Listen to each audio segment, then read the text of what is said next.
A Tale of Two Cities by Charles Dickens.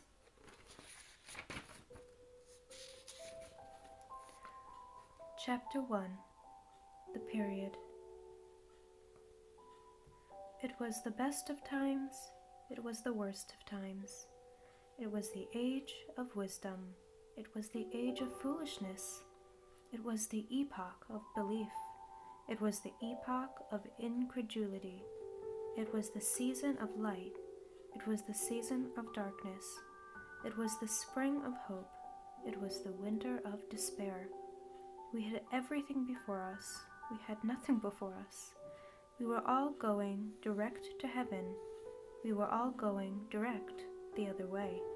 In short, the period was so far like the present period, that some of its noisiest authorities insisted on its being received for good, for evil, in the superlative degree of comparison only. There were a king with a large jaw and a queen with a plain face on a throne of England. There were a king with a large jaw and a queen with a fair face on the throne of France. In both countries, it was clearer than crystal to the lords of the state preserves of loaves and fishes that things in general were settled forever. It was the year of our Lord 1775. Spiritual revelations were conceded to England at that favored period as at this. Mrs. Southscott had recently attained her 25th blessed birthday, of whom a prophetic private in the Life Guards had heralded the sublime appearance by announcing that arrangements were made for the swallowing up of London and Westminster. Even the Cock Lane ghost had been laid only a round dozen of years after rapping out its message, as the spirits of this very year last past, supernaturally deficient in originality, rapped out theirs. Mere messages in the earthly order of events had lately come to the English crown and people from a Congress of British subjects in America, which, strange to relate, have proved more important to the human race than any communications yet received through any of the chickens of the Cock Lane brood. France, less favored on the whole as to matters spiritual than her sister in the Shield and Trident, rolled with exceeding smoothness downhill, making paper money and spending it.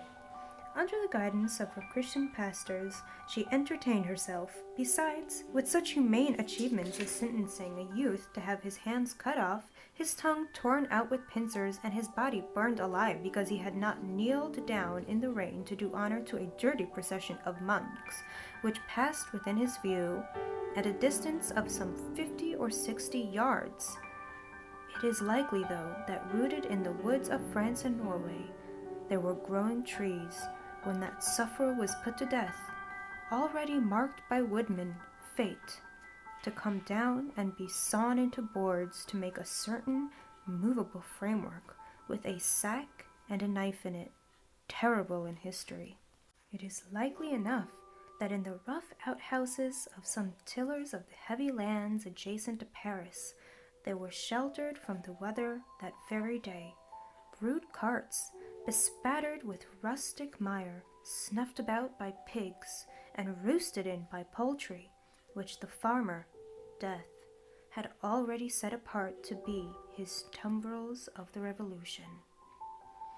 But that woodman and that farmer, though they work unceasingly, work silently, and no one heard them as they went about with muffled tread. The rather, forasmuch as to entertain any suspicion that they were awake was to be atheistical and traitorous. In England, there was scarcely an amount of order and protection to justify much national boasting.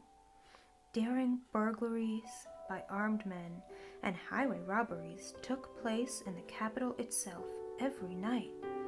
Families were publicly cautioned not to go out of town without removing their furniture to upholsterers' warehouses for security.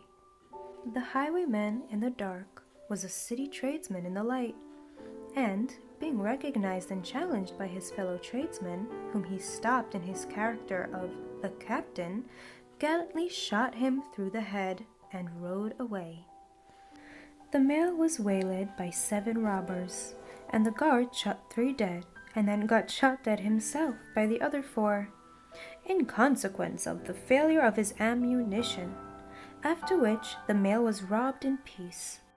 That magnificent potentate, the Lord Mayor of London, was made to stand and deliver the Turnham Green by one highwayman, who despoiled the illustrious creature in sight of all his retinue.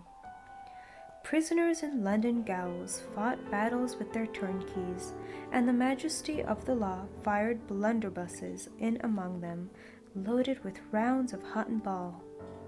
Thieves snipped off diamond crosses from the necks of noble lords at court drawing-rooms. Musketeers went into St. Giles to search for contraband goods, and the mob fired on the musketeers, and the musketeers fired on the mob, and nobody thought any of these occurrences much out of the common way. In the midst of them, the hangman, ever busy and ever worse than useless, was in constant requisition, now stringing up long rows of miscellaneous criminals, now hanging a housebreaker on Saturday who had been taken on Tuesday, now burning people in the hand at Newgate by the dozen, and now burning pamphlets at the door of Westminster Hall. Today taking the life of an atrocious murderer, and tomorrow of a wretched pilferer who had robbed a farmer's boy of 6pence. All these things, and 1,000 like them, came to pass in and close upon the dear old year 1775, environed by them, while the woodman and the farmer worked unheeded. Those 2 of the large jaws, and those other 2 of the plain and the fair faces, trod with stir enough, and carried their divine rights with a high hand.